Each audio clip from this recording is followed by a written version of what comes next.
નમસ્તે. આપણે આગળના વિડીયોની અંદર અલિંગી પ્રજનનની ચર્ચાઓ પૂરી કરી હતી. હવે આપણે લિંગી પ્રજનનની ચર્ચાઓ છે એ જોવાના છીએ. લિંગી પ્રજનન શું છે તો આપણે જોયું હતું કે લિંગી પ્રજનન માટે આપણે વ્યાખ્યામાં જોયું હતું કે બે વિરુદ્ધ જાતિના સજીવ સંકળાયેલા હોય છે. બે વિરુદ્ધ જાતિના સજીવ એટલે કે એક નર સજીવ અને બીજું માદા સજીવ. આ નર સજીવ દ્વારા નરજન્યુ ઉત્પન્ન થાય છે, માદા સજીવ દ્વારા માદાજન્યુ ઉદ્ભવે છે. આ નરજન્યુ અને માદાજન્યુ જોડાણ થાય એટલે કે ફલન દ્વારા જે રચના સર્જાય એને કહેવાય છે ફલિતાંડ અથવા તો યુગ્મનજ. આ ફલિતાંડ અથવા તો જે યુગ્મનજ છે એ ફલિતાંડ અથવા તો યુગ્મનજ માંથી નવા દેહનું નિર્માણ થાય છે. તો આ લિંગી પ્રજનનની ઘટના હતી કે લિંગી પ્રજનનમાં બે સજીવો સંકળાયેલા હોય છે. બે સજીવો, એક સજીવ નરજન્યુ પેદા કરે છે જેને નર તરીકે ઓળખાય, માદાજન્યુ પેદા કરે જેને માદા તરીકે ઓળખવામાં આવે છે. ફલન થાય, ફલિતાંડ બને, ફલિતાંડમાંથી નવા દેહનું નિર્માણ થાય છે. તો આ લિંગી પ્રજનનની પ્રક્રિયા દ્વારા ફલિતાંડમાંથી જે સંતતિ ઉત્પન્ન થાય એ સંતતિ અલિંગી પ્રજનનની સાપેક્ષે જોઈએ તો લિંગી પ્રજનન દ્વારા ઉત્પન્ન થતી આ સંતતિ અલિંગી પ્રજનન દ્વારા ઉત્પન્ન થતી સંતતિની જેમ પિતૃઓને મળતી નથી હોતી. આ સંતતિ પિતૃઓ કરતા ભિન્ન હોય છે, જે બંને પિતૃઓના કેટલાક સંયુક્ત લક્ષણો દર્શાવતી હોય છે અથવા તો ભિન્ન પણ જોવા મળે છે. આમ લિંગી પ્રજનનની પ્રક્રિયામાં ઉત્પન્ન થતી સંતતિ અલિંગી પ્રજનનના સંતતિ કરતા પિતૃ જેવી નકલ નથી હોતી. એટલે કે અલિંગી પ્રજનનમાં ક્લોન પેદા થાય, લિંગી પ્રજનન દ્વારા ક્લોન પેદા થતા નથી. બીજું, લિંગી પ્રજનનની પ્રક્રિયા છે એ અલિંગી પ્રજનનની પ્રક્રિયાની સાપેક્ષે જટિલ પ્રક્રિયા છે. ત્રીજું, આ લિંગી પ્રજનનની પ્રક્રિયા છે એ અલિંગી પ્રજનનની પ્રક્રિયાની સાપેક્ષે લાંબો સમય માગી લે તેવી પ્રક્રિયા છે. એક તો લિંગી પ્રજનનની પ્રક્રિયા જટિલ છે, બીજું લાંબો સમય ચાલે એવી પ્રક્રિયા છે. આમ લિંગી પ્રજનન એ અલિંગી પ્રજનન કરતા જુદું પડે છે. છતાં પણ આપણે જોઈએ કે વનસ્પતિ, ફૂગ, પ્રાણીઓ આ બધા સજીવોમાં વનસ્પતિ,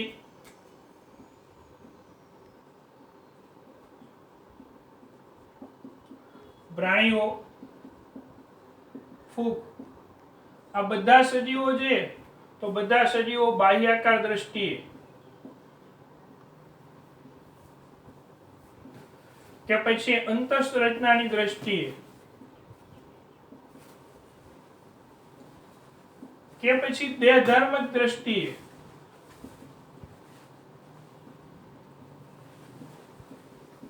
આ બધા ભિન્ન છે.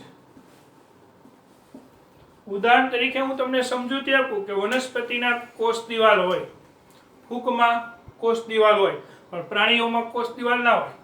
બાહ્યાકાર રચનાની દ્રષ્ટિએ, અંતઃરચનાની દ્રષ્ટિએ કેટલીક અંગિકાઓની હાજરીની સાપેક્ષે ભિન્નતા જોઈએ. પેશીઓની બાબતે ભિન્નતા છે. ફૂગમાં ખાલી પેશીઓ જોવા મળે, અંગો કે અંગતંત્ર ન જોવા મળે. વનસ્પતિમાં અંગો હોય, અંગતંત્ર ન હોય. પ્રાણીઓમાં અંગતંત્ર પણ ડેવલપ થયેલું હોય ઉચ્ચ કક્ષાના પ્રાણીઓમાં, તો એમાંય ભિન્નતા છે.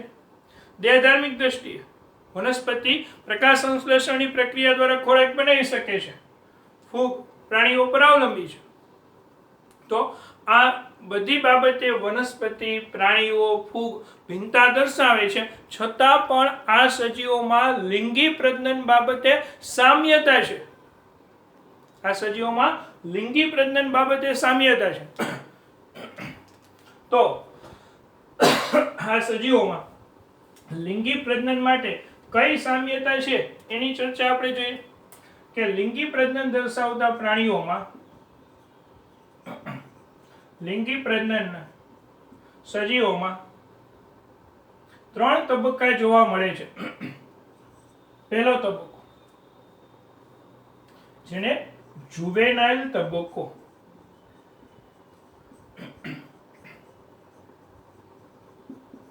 કહે છે. પ્રથમ તબક્કાને કયા નામે ઓળખવામાં આવે છે? જુવેનાઇલ તબક્કા તરીકે ઓળખાય છે. વનસ્પતિમાં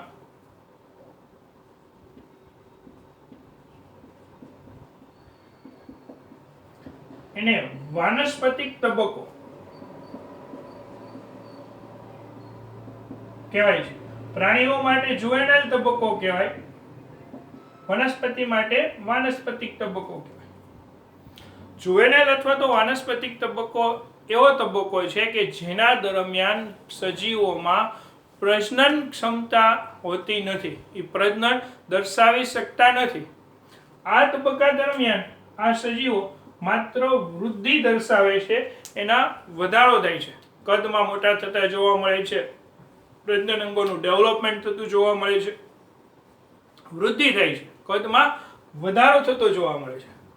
જુવેનાઇલ પછીનો તબક્કો છે એ પ્રજનનિક તબક્કો છે.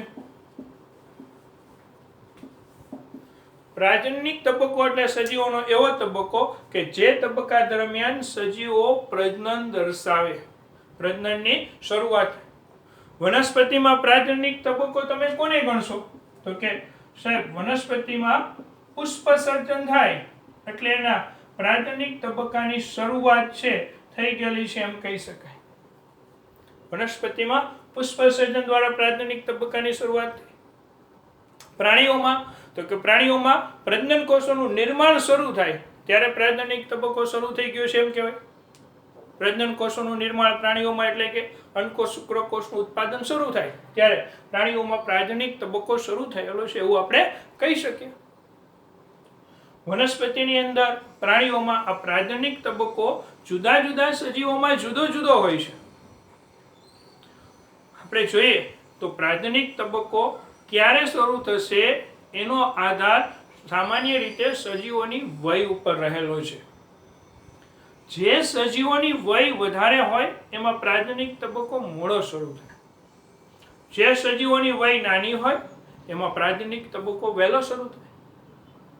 દાખલા તરીકે આપણે જોઈએ મગફળી, તલ, આંબો, નાળિયેરી, આ બધામાં ઘઉં, ચોખા, આ બધામાં અલગ અલગ સમયે પુષ્પસર્જન થાય. મગફળીને સામાન્ય રીતે આપણે વાવેતર કરીએ એટલે 1-1.5 મહિના પછી એમાં ફ્લાવરિંગ પુષ્પસર્જનની શરૂઆત થાય. તેનો પ્રજનનિક તબક્કો 1 મહિના પછી શરૂ થઈ જાય, 1-1.5 મહિના પછી. તલમાં પણ એવી રીતના 1-1.5 મહિના પછી, ઘઉંમાં 3 મહિને થાય, ચોખામાં પણ 3 મહિને થાય.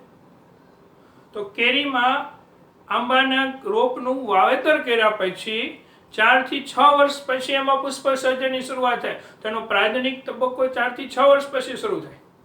એની સાપેક્ષમાં મગફળીમાં 1 જ મહિનામાં થાય, કારણ કે મગફળીનું કુલ આયુષ્ય 90 થી 120 દિવસનું.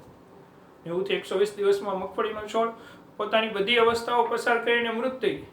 આંબો છે એ વર્ષો સુધી, 50 વર્ષ સુધી ઊભો હોય.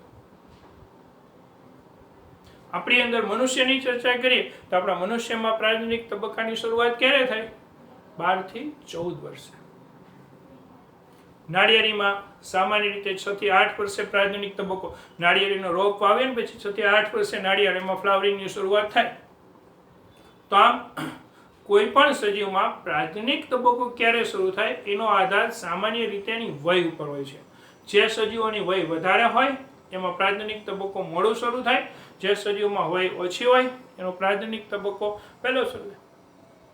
દાખલા તરીકે ગાય, તો એની અંદર પ્રજનનિક તબક્કો છે સામાન્ય રીતે 3-4 વર્ષમાં શરૂ થઈ જાય, કારણ કે એની વય કેટલી છે? 18 થી 22 વર્ષ. મનુષ્યની વય કેટલી? તો કે 100 વર્ષ, 80 વર્ષ. તો એનો પ્રજનનિક તબક્કો 12 થી 14 વર્ષે શરૂ થાય. આમ જેમ વય નાની હોય એમ પ્રજનનિક તબક્કો છે એ વહેલો શરૂ થાય છે. પ્રજનનિક તબક્કા પછીનો તબક્કો આવે વૃદ્ધત્વ. અથવા તો જીર્ણતાનો તબક્કો. વૃદ્ધત્વ અથવા તો શેનો તબક્કો છે? જીર્ણતાનો. વૃદ્ધત્વના તબક્કા દરમિયાન સજીવોની દેહધાર્મિક ક્રિયાઓ છે એ ધીમે ધીમે ધીમી પડે છે અને આ દરમિયાન છે એ વૃદ્ધત્વને અંતે સજીવોનું મૃત્યુ થાય છે. વૃદ્ધત્વના તબક્કા દરમિયાન સજીવોની પ્રજનન ક્ષમતા નબળી પડતી જાય છે અને પછી પ્રજનન ક્ષમતા દર્શાવી શકતા નથી. આપણે વનસ્પતિની અંદર જોઈએ તો જ્યાં સુધી સજીવ મેચ્યોરિટી પરિપક્વતા પ્રાપ્ત કરે ત્યાં સુધીનો સમયગાળો એનો જુવેનાઇલ પીરિયડ કહેવાય. વનસ્પતિમાં એને વાનસ્પતિક તબક્કો કહેવાય. પછી પ્રજનન કોષોનું નિર્માણ શરૂ થઈ જાય, વનસ્પતિમાં ફ્લાવરિંગ શરૂ થઈ જાય એટલે પ્રજનનિક તબક્કો શરૂ થઈ ગયો, છેવટે વૃદ્ધત્વનો તબક્કો આવે. હવે આપણે વનસ્પતિની અંદર ભણી ચૂકેલા છે કે કેટલીક વનસ્પતિ એક વર્ષાયુ છે, કેટલીક વનસ્પતિ દ્વિવર્ષાયુ છે, તો કેટલીક બહુવર્ષાયુ વનસ્પતિ છે. તો કેટલીક વનસ્પતિમાં આપણને આ ઘટના સ્પષ્ટ નથી જોવા મળતી. દાખલા તરીકે આપણે મગફળીના છોડમાં જોઈએ તો મગફળીની અંદર આપણે વાવેતર કરશું એટલે શરૂઆતમાં એનો પ્લાન્ટ ડેવલપ થશે, એનો ગ્રોથ હશે.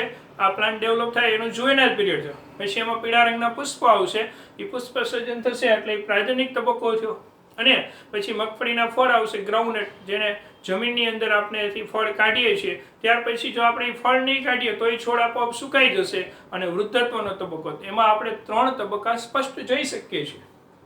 હા, તો તમારા મગજમાં પ્રશ્ન થાય કે સાહેબ આપણી આજુબાજુ રહેલા લીમડો, પીપળો, વડલો, આંબો આ બધી વનસ્પતિઓમાં આ તબક્કા કઈ રીતના ઓળખવા? તો આ બહુવર્ષાયુ વનસ્પતિ છે. લીમડાનું વાવેતર કરીએ એટલે એમાં પુષ્પ સર્જન થાય. સામાન્ય રીતે અત્યારે ઉનાળામાં પુષ્પ સર્જન થાય, એના ફળ આવે જેને આપણે લીંબોળી કહીએ, એ ખરી પડે, ફરી પાછું ઉનાળો આવે, પાછું પુષ્પ સર્જન થાય. તો એમાં વૃદ્ધત્વનો તબક્કો પ્રાજનિક પછી તરત નથી આવતો. તો આવી રીતના વડલામાં પણ આવી રીતના થાય. આંબામાં જોઈએ તો અત્યારે આપણે કેરી મળે છે, કારણ તો કે ફેબ્રુઆરી દરમિયાન પુષ્પ સર્જન થયું હોય, અત્યારે ફળ પ્રાપ્તિ આપણે થઈ, ફરી પાછી કેરી આપણે લઈ લઈશું, પાછું આવતા વર્ષે ફરી પાછી ફળ પ્રાપ્તિ થશે, એના પછીના વર્ષે પાછી ફળ પ્રાપ્તિ થશે. તો આ ઘટનાઓ શું છે? તો આ ઘટનાઓ છે કે જેમાં 2 પુષ્પ સર્જન વચ્ચેનો સમયગાળો, એને ક્યાં નામે ઓળખો? જુવેનાઇલ તબક્કા તરીકે ઓળખો કે વૃદ્ધત્વ તરીકે ઓળખવો કે પ્રાજનિક તબક્કો કહેવો? એ ખૂબ મોટી દ્વિધા. એટલે એક વર્ષાયુ વનસ્પતિ કે દ્વિવર્ષાયુ વનસ્પતિ અને દ્વિવર્ષાયુ વનસ્પતિ, આ બંનેમાં આ 3 તબક્કા સ્પષ્ટ જોવા મળે.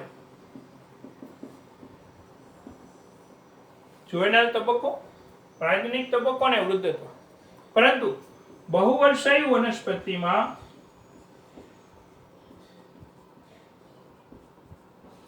આપણને આ તબક્કાઓ સ્પષ્ટ જોવા મળતા નથી. બહુવર્ષાયુ વનસ્પતિમાં આ તબક્કાઓ સ્પષ્ટ જોવા મળતા નથી. બહુવર્ષાયુ વનસ્પતિમાં 2 પુષ્પ સર્જન વચ્ચેના સમયગાળાને, બહુવર્ષાયુ વનસ્પતિમાં 2 પુષ્પ સર્જન વચ્ચેના સમયગાળાને આંતર પુષ્પ સર્જન તબક્કો, આંતર પુષ્પ સર્જન તબક્કો તરીકે ઓળખવામાં આવે છે. 2 પુષ્પ સર્જન વચ્ચેના સમયગાળાને આંતર પુષ્પ સર્જન સમયગાળો અથવા તો આંતર પુષ્પ સર્જન કાળ તરીકે ઓળખાય છે. એટલે આંબો છે, લીમડો છે, પીપળો છે, વડલો છે, આ બધી બહુવર્ષાયુ વનસ્પતિ, એમાં 2 પુષ્પ સર્જન વચ્ચેના સમયગાળાને ક્યાં ઓળખાય છે? આંતર પુષ્પ સર્જન કાળ. તો કેટલીક એવી પણ વનસ્પતિ છે જે પોતાના જીવનકાળ દરમિયાન એક જ વખત પુષ્પ સર્જન દર્શાવે છે. દાખલા તરીકે વાંસ.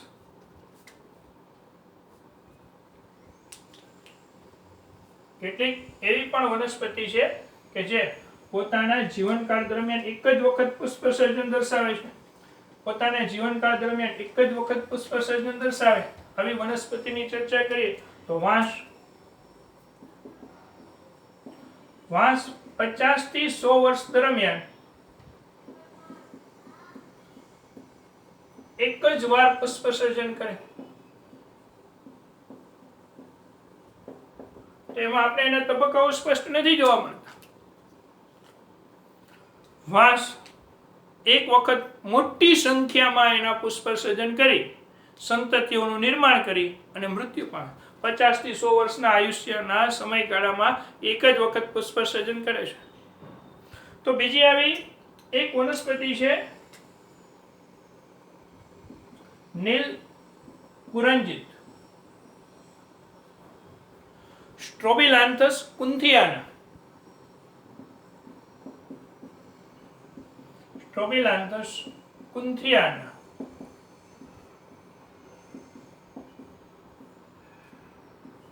આ નીલ કુરંજિત વનસ્પતિ છે એમાં દર 12 વર્ષે પુષ્પસર્જન થાય.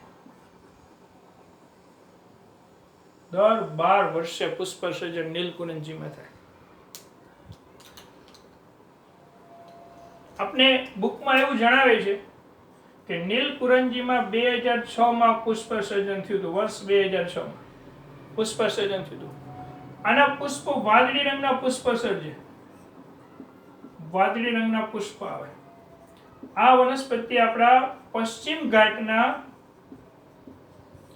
કર્ણાટક, તમિલનાડુ,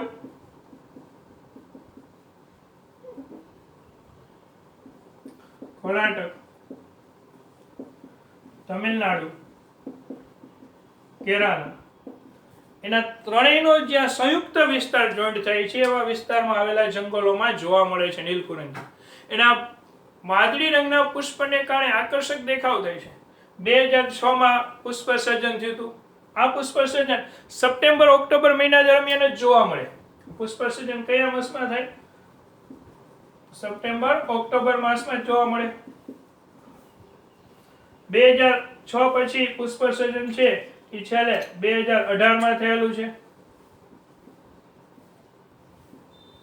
વર્ષ 2018. એટલે તમને જો MCQ પૂછાય કે છેલ્લે કેટલા વર્ષે પુષ્પ છેલ્લે નીલકુરંજીમાં છેલ્લે કયા વર્ષે પુષ્પસર્જન થયેલું છે તો એમાં 2006 આપ્યું હોય ને 2018 આપ્યું હોય તો તમારે 2018 પસંદ કરવું પડે. ટેક્સ્ટ બુકમાં 2006 છે કારણ કે ટેક્સ્ટ બુકમાં જ્યારે ટોપિક લીધેલો છે એ 2018 પહેલાનો આખો લીધેલો ટોપિક છે એટલે 2006 છે. હાલમાં તમને જ્યારે પૂછાય કે છેલ્લે કયા વર્ષે નીલકુરંજીતમાં પુષ્પસર્જન થયેલું છે એનો જવાબ આપણે લખવો પડે 2018. આ વનસ્પતિઓની ચર્ચા થઈ. આવી જ રીતના વનસ્પતિમાં વિવિધતાઓ જોવા મળે છે એવી જ વિવિધતાઓ પ્રાણીઓની અંદર પણ જોવા મળે છે. વનસ્પતિમાં લિંગી પ્રજનન દરમિયાન આપણે જોયું કે વનસ્પતિમાં લિંગી પ્રજનન દરમિયાન જુદા જુદા તબક્કાઓ છે એ જોવા મળે છે. વનસ્પતિમાં લિંગી પ્રજનન દરમિયાન જે જોવા મળતા જુદા જુદા તબક્કાઓ છે એવા જ તબક્કાઓ આપણે પ્રાણીઓમાં પણ છે એ જોવા મળે છે. પ્રાણીઓની અંદર આપણે જોઈએ તો સામાન્ય રીતે પ્રાણીઓમાં કેટલાક પ્રાણીઓની પ્રજનન ઋતુઓ ચોક્કસ હોય છે.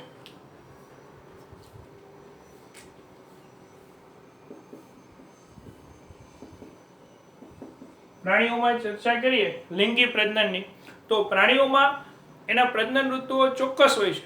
જેમ કે દેડકા. તો દેડકાની પ્રજનન ઋતુ છે એ ચોમાસું છે.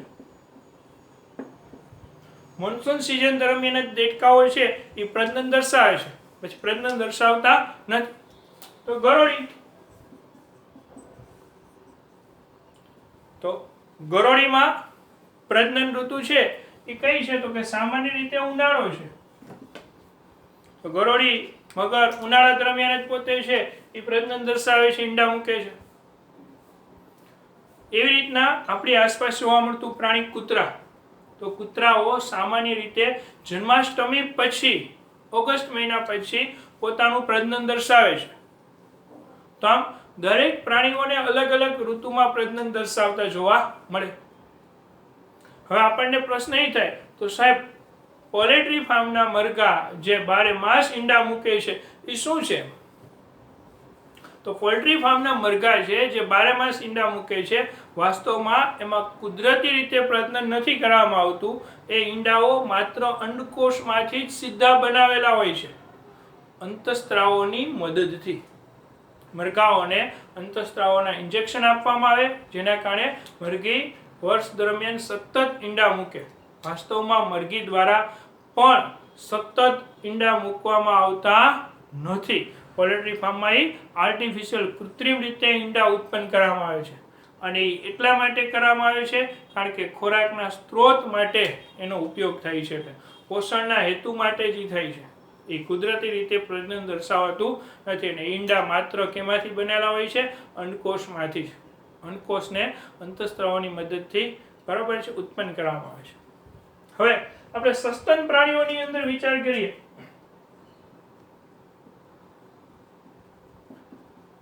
તો સસ્તન પ્રાણીઓને બે જૂથમાં લિંગી પ્રજનનને આધારે વહેંચી શકાય છે. એક, ઋતુકીય સંવર્ધકો. બીજું, સતત સંવર્ધકો. ઋતુકીય સંવર્ધકો મીન્સ કે સિઝનલ બ્રીડર્સ. સતત સંવર્ધકો મીન્સ કે કન્ટિન્યુઅસ બ્રીડર્સ. જે ઋતુકીય સંવર્ધકો છે એ ચોક્કસ ઋતુ દરમિયાન જ પોતાના પ્રજનનની ક્રિયા દર્શાવે છે. ઉદાહરણ તરીકે હું તમને કહું કે ભાઈ સિંહ, હરણ ચોમાસા દરમિયાન એની પ્રજનન ઋતુ છે, જે વર્ષમાં એક જ વખત પ્રજનન દર્શાવી સંતતિ સર્જન કરે છે. આવી રીતના આપણી આસપાસ જોવા મળતા પશુઓની ચર્ચા કરીએ તો ગાય છે, ભેંસ છે, બકરી છે, ઊંટ છે, જે ચોક્કસ ઋતુ દરમિયાન પ્રજનન દર્શાવે છે. વર્ષ દરમિયાન સતત પ્રજનન દર્શાવી શકતા નથી. એ ઋતુકીય સંવર્ધકો છે. જ્યારે મનુષ્ય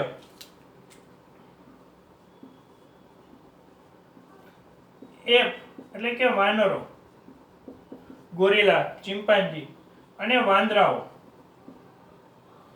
સતત સંવર્ધકો છે. વર્ષ દરમિયાન સતત પ્રજનન દર્શાવે છે, કારણ કે વર્ષ દરમિયાન એમાં દર મહિને અંડકોષ સર્જન થાય છે.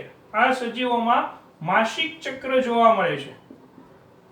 જે સામાન્ય રીતે માસિક ચક્ર દર મહિને એક વખત અંડકોષનું સર્જન થતું જોવા મળે છે.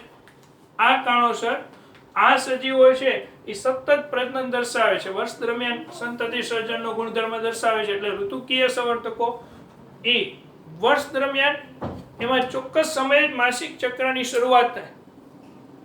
એટલા માટે આ સજીવોમાં ઋતુકીય